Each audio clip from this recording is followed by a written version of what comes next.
All right. Hey So, there. yes, Welcome welcome. back. Right, welcome back to our interesting times that you all read. Yeah, guys, we are coming to you in a whole new format. We're trying Zoom out.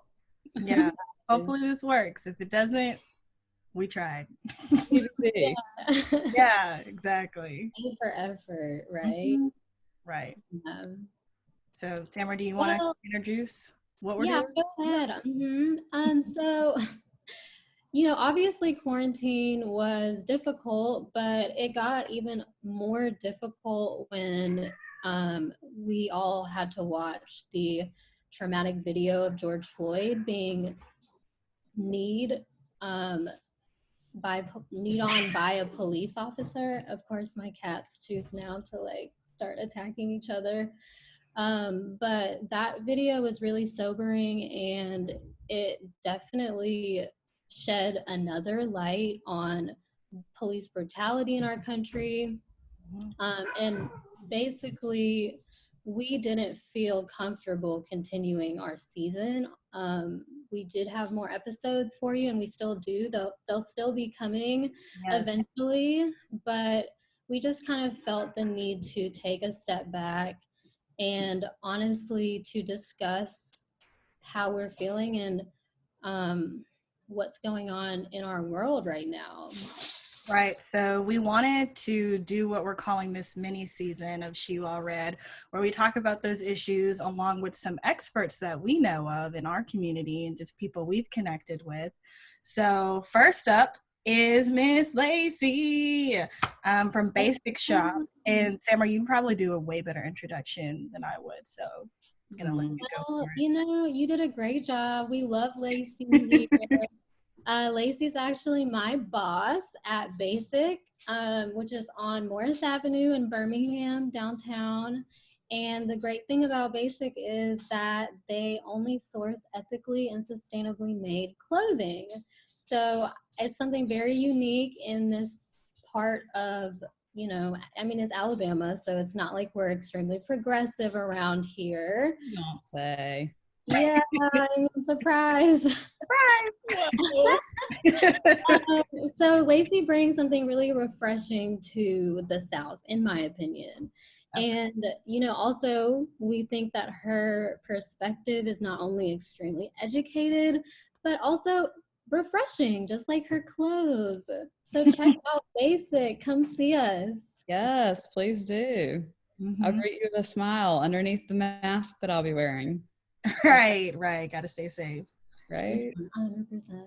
Yes. So, what Lacey is going to be talking with us today about is having her shop in downtown Birmingham during this time, and also just some insights that she has and wants to share. So, we're going to let Lacey take over. Yeah. Hey, everybody. First of all, super thankful to have been invited on She Will Read's podcast. And especially to talk about stuff that's really, really important, right? Like it's often, and for everybody who doesn't know this out there, I am a white woman. And I am a white woman who comes from significant privilege. Because not only does my skin color not make my life harder, but I also had parents who could afford to send me to college when my scholarship ran out after the first year. And I had an education that then gave me such the ability to network myself and put myself in a position even when I came out of school 10 years ago during the financial crisis that was happening at that point. I was still able to get a job even though millions of people were out of work. So like I look the right way, I sound the right way.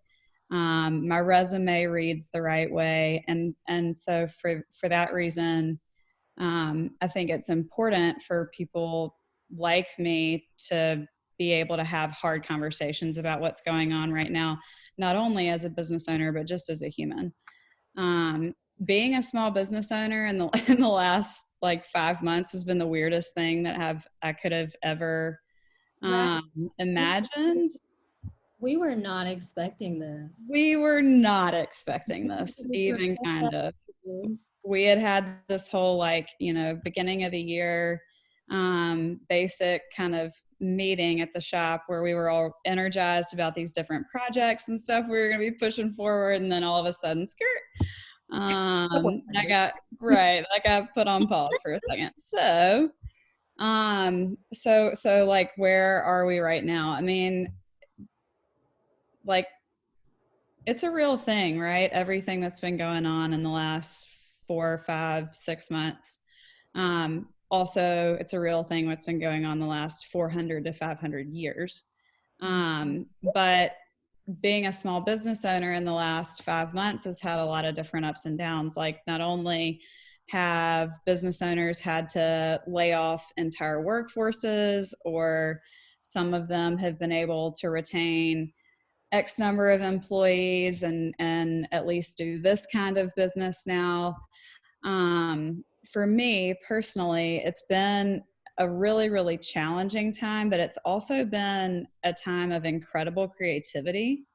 Like, Wow. we've watched businesses have to take a step back from what they were already doing, which we live in a society that is dominated by business, right? Like, the businesses dictate what they're going to sell and what they're going to offer, and then they sell them to us.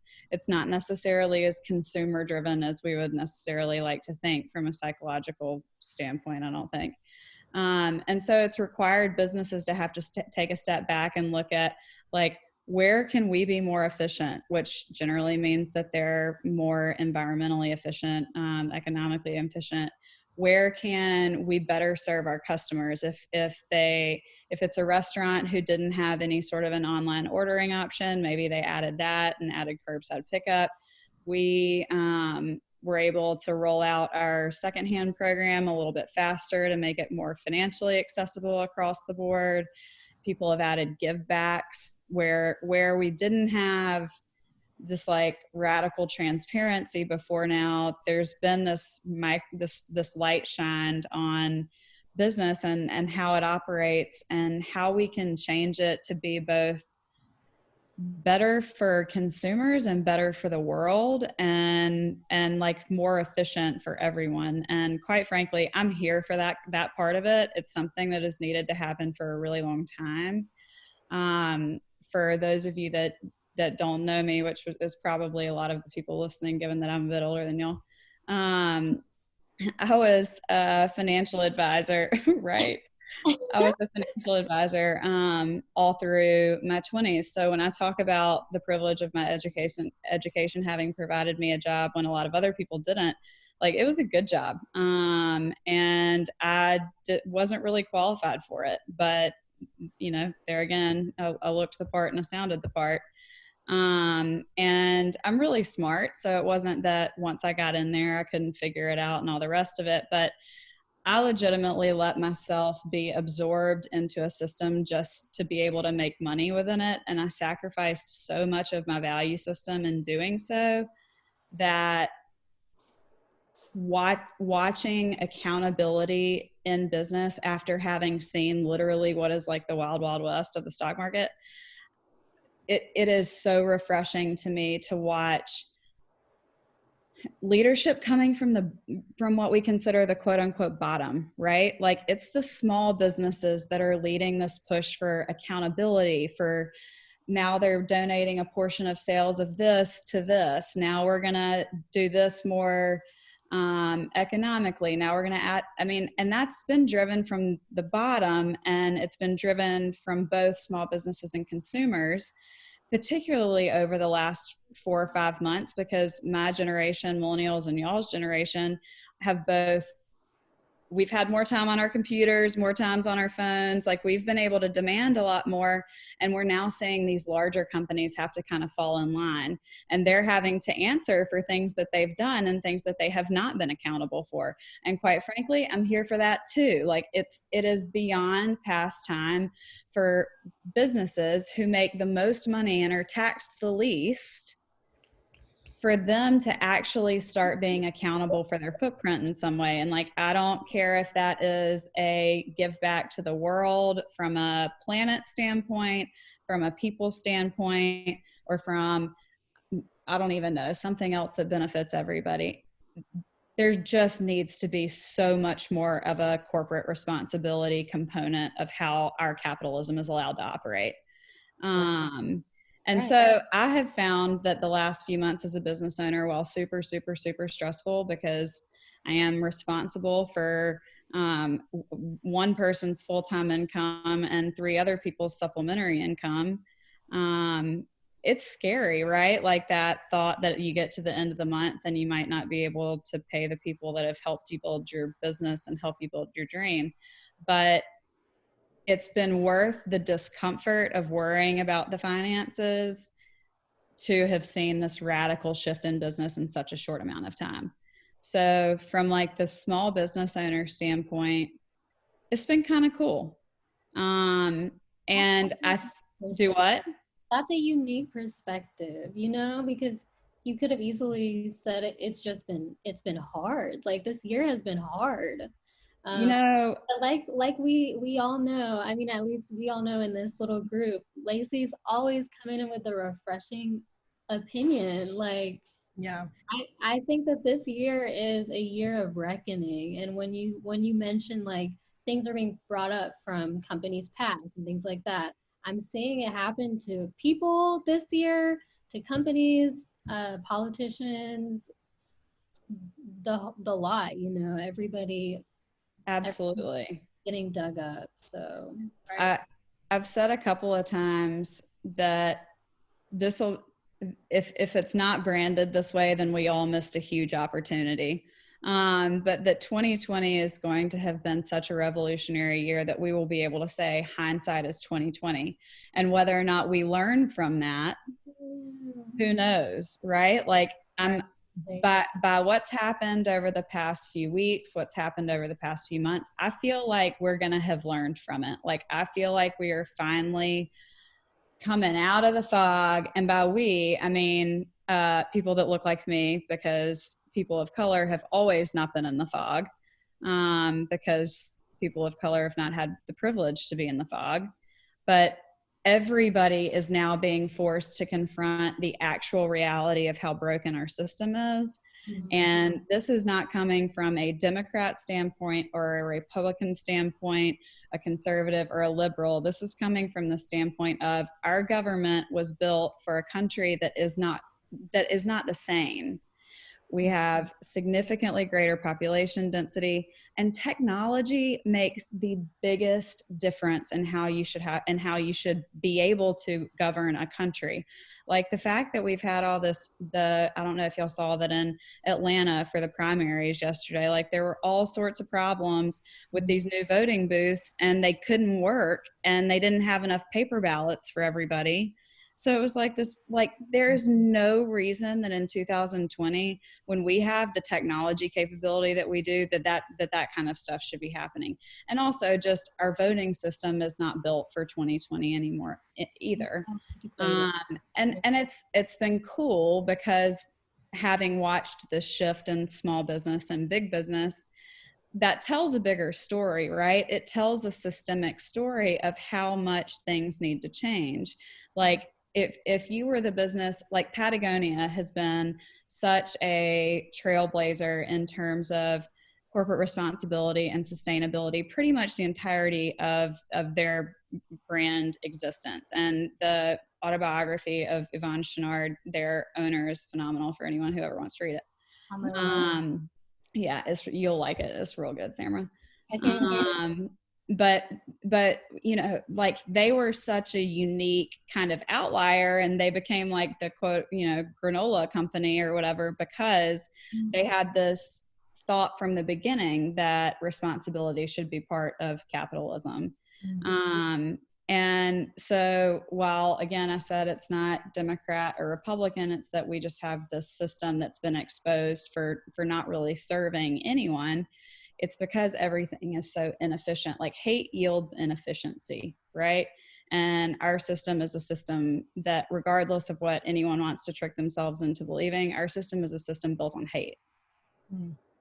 So, right. And just That's to just that. clarify, that is that on that, right? But the fog you were talking about, let's yeah. just be clear, ignorance, that's the fog. Like I was going to say, well, so, and the cool thing now is that the people that you see that are still in the fog, like I look at them and I actively think, you have chosen this at this point. You are choosing to be this willfully ignorant. Right. And that says all I need to know about who you are. That says all I need to know. It means that you are, that you're so trapped in your own fear and the possibility of feeling guilt about a system that you have undoubtedly benefited from, that you just are so scared that you will not confront it. And that is going to be the outlier at the end of 2020. You know, like that will be the weird thing to be. That will be the thing that people look at and judge negatively. Not those of us who have been shouting, please, dear God, this is a stupid universe we live in. Somebody listen to truth. You know, like we'll have been right, guys. It's phenomenal. Right. I want to see it. Like the tables are turning. They really and truly feel like they are. Like we got to keep up the momentum. And to talk about one of the other topics that y'all really wanted to touch on, like that requires white people to do that. So the community of color has been working for people to listen to every message of inequality and oppression and systemic just bigotry, really, for centuries. And like, it's not the responsibility of people of color to change the minds of white people. It's white people's responsibility to change the minds of white people, because we're the ones that built the system in the first place. Like, Black people are tired. And I know I don't have to tell either one of y'all that. It's time, right? Like it's time for us to take up that mantle and make sure that we carry it through into November, and that we are mobilizing. Like voting has got to be next level big. And like that from a small business owner perspective, like we're going to be closed on election day. We will all be available to give rides to anybody from anywhere who wants a ride to any voting poll. Election day should be a national holiday. That's something that's going to have to be more federal. Basic can't mandate that, but you know, it'd be awesome if we could. But it's going to require, and to my fellow, like I said earlier, woke white people out there, here's the deal. This is something that people of color understand that the newly indignant white person does not. This is a marathon. Like my generation, the millennial generation, while we are significantly more progressive than the ones that have come before us, we have now been allowed to grow into full adulthood with racism still being a completely existing construct of our society, right? So like it's gonna take until at least past us for us to have any hope for that to not exist in its entirety anymore. And what that means is that people that look like me are going to be doing this work, if we're really committed to it, for the rest of our lives, just like people of color have been doing. And so I encourage everyone, keep educating yourselves, keep yelling from the rooftops, keep doing all of those things, but keep in mind that we're in it for the long haul here. This is going to continually be a thing, hopefully in significantly decreasing, you know, measures, but it's going to be something that we still have as conversation for the rest of our lives. And it's important that we do it. It's imperative that we do it. Powerful words. And I really like how you said this isn't something that we can, which I feel in the past, just let plateau. Absolutely. And then, something happens that sparks all this rage and passion. Right. And then, we go to trial, we go to court, we get a verdict, and then it just drops off again. Like, we Right. cannot allow it to drop off again. That's the problem. Absolutely. And also all of the big conversations in terms of inequality for people of color need to stay in the spotlight. Like the police brutality of Black bodies is a hugely horrific problem, but also the death rate of Black women is a huge problem. Pregnant Black women. Mm-hmm. Like, there are a lot of portions of oppression of the community of color in America that, like, we allow to kind of float off to the sidelines there again until something big sparks outrage about it. And like, those are things we need to be talking about all the daggum time, because it is an all the time reality for people of color. People of color do not get to take a break from it. There is no, oh, it's Tuesday and I don't want to confront this right now, so I can just change the channel. Like, we need to be having everyday conversations about all of the intrinsic parts of racism that permeate our society. And it needs to be at our kitchen tables. It needs to be in our businesses. It needs to be out in the street. It needs to be on our social media, because I don't care what people say about putting words on social media is just throwing it into the ether. No, there are a lot of people that pay attention to social media. I mean, that's just it. For the old people that don't want to admit to themselves that social media is a real thing now, like it is, Mm-hmm. And so that needs to be people that look like me for forever from now. Right. We can only hope, We can. And like, I'll keep welcoming people in, like, here, let me tell you about this. Let me teach you about this. And there's also like a hard truth in that too, which is we've all got to figure out the best ways to use our energy, right? Because like, protecting our mental health during this time, huge, as a white person, has been horrific. I cannot imagine as a person of color how it's been. But protecting our mental health inside of all of this looks like pacing ourselves, and it's the only way that we all don't also completely sputter out of all cares and hope and all the rest of it anyways. Like, we got to spread that out, because it's got to last for a long time. Right. And shameless plug with the mental health aspect of it. We have another guest coming on, my therapist, actually, Dr. Tara Griffin, to kind of wrap up the series and talk about how do we handle this mentally. That's phenomenal. For that. Like, Samara, I think, said something earlier about I give good perspective or something, but it legitimately is only because I've been in therapy since I was 17 years old. So like that, I've been in therapy for almost 16 years, and it is the single best thing I've ever done for myself, because it has given me the ability to step outside of myself and think of things in a different way. And so for anyone who needs therapy resources, please reach out, because I've got a lot of them. Wow. That's a great point. That's literally therapy, is just bouncing your idea off someone, and people think a lot of the times it seems scary because you're expecting them to judge you, but really they're just going to talk to you about it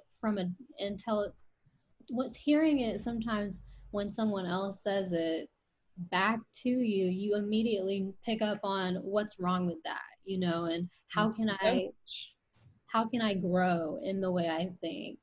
So much. Well, it helps you like be able to put your emotions on. Well, let me back up and say, mental health is stigmatized for a reason. Like, there are a lot of kooky people out there selling things as mental health that are not mental health, and it's also not a one size fits all thing. Like, what's right for me is not necessarily right for you, is not necessarily right for you. Like, I tried out quite a few therapists before I landed on the one that I saw when I was in college, because like, I walked into one woman's office and there were all these bunnies jumping around everywhere, and it smelled like animals, and then she wanted me to color, and I was 20. So I was confused at that, and it wasn't the right experience for me, right? Right, right. So there are like, it's super important that we stay on top of the mental health portion and talk about it too, because it isn't a one size fits all. And just because one therapist or one medicine or one behavioral strategy didn't work for you doesn't mean something else can't. And I guarantee you, if you're just persistent in finding something that works, it genuinely opens up your, it opens up your life. It opens up your mind. Mm. Absolutely. Absolutely. It's challenging though, you know, when you go to someone and you're disappointed and Oh, totally. And it's Oh, yeah. discouraging. Definitely. That's like the first therapist that I ever went to. I went to a couple sessions and I was like, oh my gosh, like I can already tell this isn't working for me.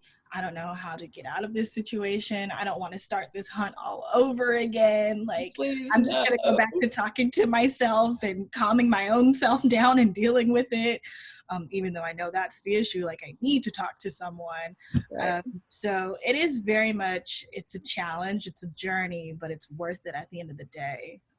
Once you find the right person and what, like you said, works for you. Absolutely. Absolutely. Yeah. So is there anything else that you wanted to, shameless plug or speak no. out? So, I think it's super important that everybody just stay open and everybody keep having hard conversations and keep shining light in the dark places, regardless of how uncomfortable or tired. And we can take a pause, everybody can step back for a minute and take a breath. Right. But we've just got to keep at it. And particularly through this next voting cycle, November is really, really, really important. And like, here's the bottom line.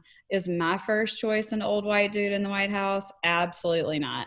Like, I don't think it's anybody's first choice to have an old white dude in the White House, except for old white dudes. Right. Legit. And some young redneck white dudes. But like, outside of that, it's not ideal. It's not perfect. But I also think that we are at this just absolutely history shifting point in time. And it would be incredible if we saw the presidential nominee, whom we all know is Joe Biden. It would be incredible if we saw him announce his entire cabinet at the same time that he announces a VP candidate, because then he can truly show that he hears all of the voices that he represents. And I think that that's something that, like, that's a conversation we can start getting going in the ether. So y'all start talking about it. Like, let's talk about what real transparency of government should look like. Like, I want to know your actual plans. And we have to keep conversations like that. And we have to keep challenging local politicians. We have to challenge statewide politicians. We have to challenge federal politicians to really and truly speak for those of us who are the ones that pay their actual salaries. And to just speak for anyone other than themselves, really. So the biggest thing is we got to stay on top of making sure people are registered to vote.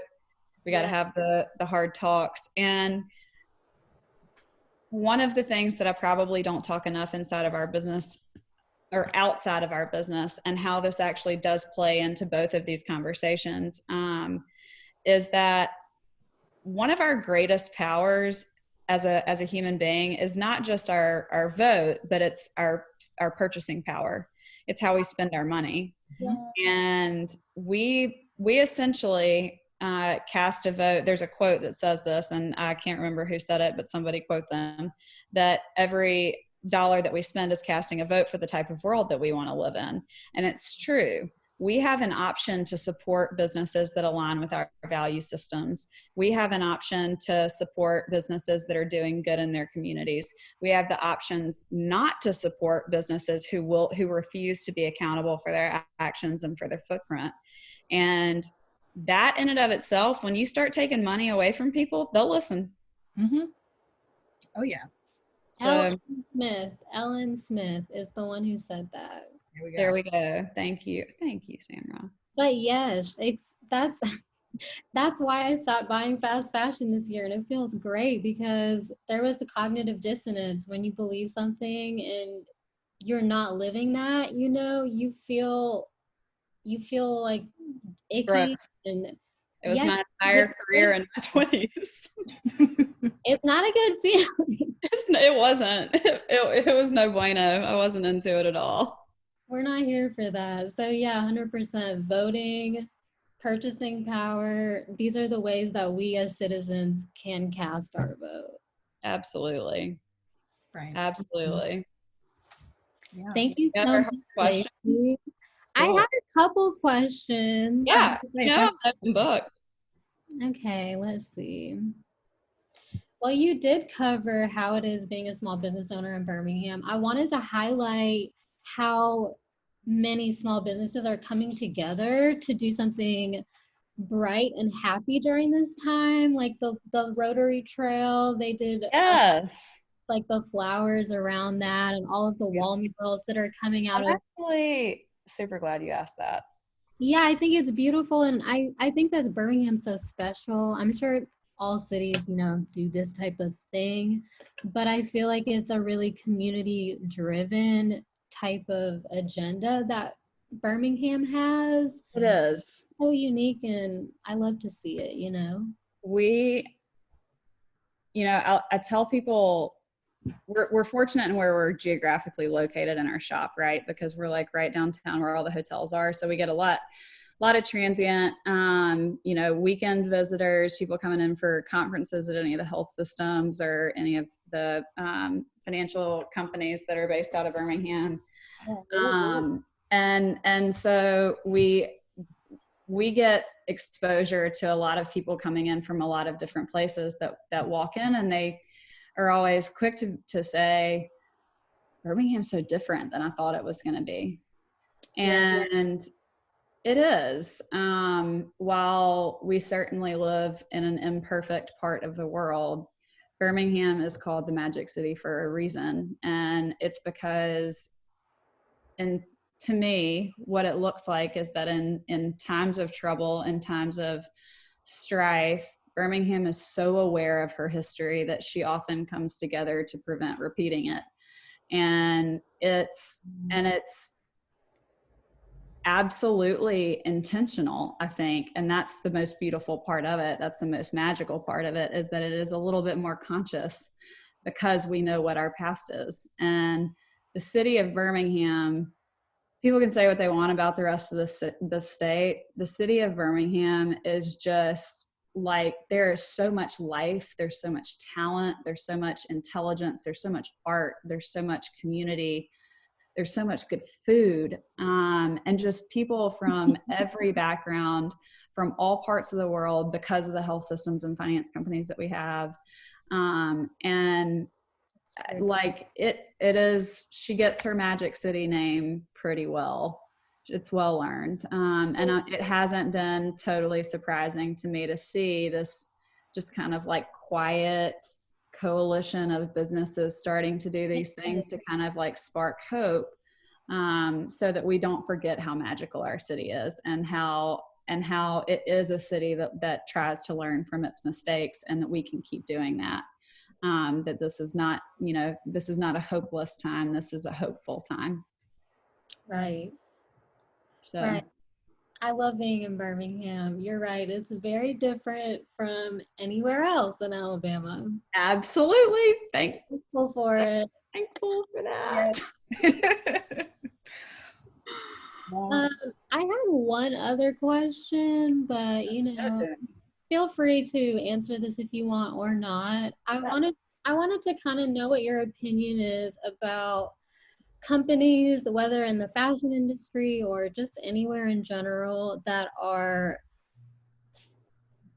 seem almost disingenuous in their supporting of the Black Lives Matter movements and the statements that they're issuing, maybe because they feel forced, or maybe because they feel that they're going to profit off of this in some way, or lose money if they don't say something, and kind of how you feel I don't know, is there a good way to, Oh yeah. I don't know. So like about that corporate responsibility I was talking about earlier, and that I'm here for it and glad to see it. There are businesses prior to now who have been greenwashing themselves. There are businesses prior to now who have been taking advantage of all sorts of different movements. Like in particular last year, I remember, I can't remember if it was Target or Walmart, somebody got a ton of flack and a ton of like negative feedback about having done a huge campaign for Pride, and then they had no contribution to anything that does anything for any sorts of equality of rights, and they caught a lot of hell for that, because like you're profiting off of a movement that has real intentional valuable meaning, and it cheapens it when you do that. So I do truly believe that karma is a real thing. I believe that the universe takes the good energy that it is given, and it redisperses that good energy to the good energy that it got it from. And that bad energy and the doing of the bad things generally doesn't end up working out all that well in the long run. And I have to say that in this newly radically transparent world where we have camera phones and we have accountability via the internet and via all sorts of different really kind of channels now, that it will be harder for companies to continue doing that. And I just encourage you to kind of look at the history of those companies before you decide that what they're saying does align with your value system. Make sure that it's a company who's truly walking the walk of the talk that they talk, because that's super important. And if that's not being done, then not only does it, as I said, cheapen the movement or lessen the effectiveness of the movement, but it's unethical as all get out. Like, it's just not, like, your karma is gonna suck at some point. Fair. And you're right about the karma. It does come back to bite you. So like, you can only be, and there are a lot of people that get away with being a bad person for a really, really, really long time. Like cough, cough, current big leadership. But like but it does genuinely come back pretty much in the same manner that all the good stuff happened to you in. So like, if you've been able to get away with the karmic retribution for a long time, it's because it means a massive one is headed in your direction, you know? Oh yeah, it's like on Twitter.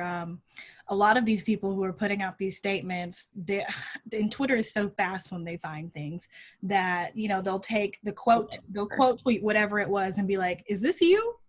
And I find it's funny the way that it happens, but it's like, is it? Is it? Right. Or was that something different? But you know what? That leads to even a whole nother thing, cancel culture, because you should be allowed to learn and change your opinion and not be like, you know, crucified forever. I mean, you know. I agree with that to an extent. Like, if you are somebody who has had this eureka, oh my God, holy cow, I can't believe that this has actually been happening moment in the last few months, and you're intentionally trying to learn and trying to listen and trying to actively engage in ways to change that current system, then like, I don't think that we all need to be the character police all the time. Mm-hmm. Like, it is an ongoing purpose of the movement, you know. Do what? It distracts from the actual thing we're trying to accomplish. It does, because ultimately we want as many people on the side of humanity as possible, right? And if we alienate the hearts that are willing to change, and I think that there are a lot more of them than we really hear, because it's easy to sell the bad and the scary on major news networks. It's harder to sell the good and the kind. Mm-hmm. But in order to change hearts, unfortunately, a lot of times you have to meet them where they are. And in order to do that, there have to be open lines of communication, and there has to be a willingness to say, I appreciate the fact that you're trying to be a better human, and I'm going to hold you to it. Now you're going to be accountable for it from here on out. You have admitted that these things are truth. You have said, you have validated that this is real. And in doing so, you now have a responsibility for absolutely everything that you do going forward. But I don't think to immediately, to just immediately say that someone is not teachable is ultimately productive for really anyone. Right. That said, there are some people that are not teachable, and you will be able to quickly identify them, and you just do not spend any more energy on them. Right. Because it's like energy you could be using for good. So, sorry, what would you say, Sams? No, yeah, I was just saying that's also a great point. Like, both things are distracting from the larger purpose. So, right. It's like after you finish what you say, calling out someone, or, you know, you found this incriminating thing about them. It's like, all right, you called it out. You said what it is. They're caught. Now, what are we going to do moving forward? Right. What's the response? Right. Exactly. And then we can judge based on their response. But, and I do think we should continue calling people out. Like, confrontation is a real thing, and it is a real catalyst for change. And it's super necessary, especially for white people, because white people love to not be confrontational except in their own service, which is particularly in the South. You know, just go around forever. Oh my gosh. Dark side of hospitality. It's such a thing. It's such a thing.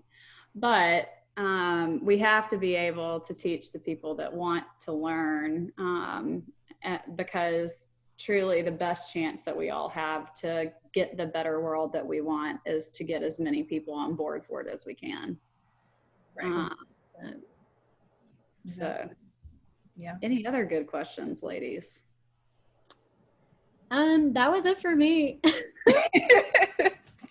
I pretty much spoke my piece, if you will, and asked what I wanted to ask as well. Is there any final comments, final thoughts that you wanted to say, or wrap up? Keep fighting the good fight, folks. Keep reading. It's so unbelievable what these women have created in this space. Like, I think I know accredited therapy, but another one of the major reasons that I think in the way that I do is because I've been a voracious reader my entire life. And so I've traveled to all ends of the world and have seen all different cultures, and I've been in jungles, and I've been in, deserts, and I've been on top of mountains, and it's all been in my imagination, and it's all been through learning.